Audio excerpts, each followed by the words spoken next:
অভিশাপ থেকে মুক্তির পথ খুঁজছিল ইতালি, তাদের উল্টো দুঃখের অথৈ সাগরে ভাসিয়ে দিল বসনিয়া।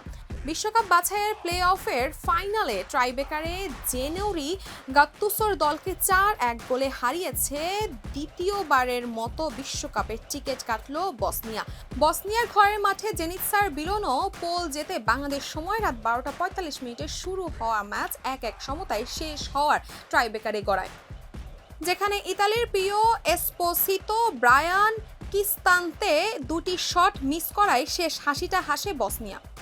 এর আগে অবশ্য 59 মিনিটে মইজে কিনের জোড়া গোলের সুযোগ ছিল। প্রায় মধ্য মাঠ থেকে বল নিয়ে বসনিয়া ডি বক্সের কাছে চলে যান ইতালির ফরওয়ার্ড।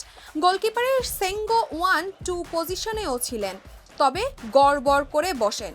তার লং রেঞ্জের শট বারের উপর দিয়ে চলে যায়। 90 মিনিট সমতায় থাকায় বাড়তি সময় দেন রেফারি, সেখানেও কোনো দল এগিয়ে যেতে পারেননি। শেষ পর্যন্ত ট্রাইবেকারের সিদ্ধান্ত নেওয়া হয়।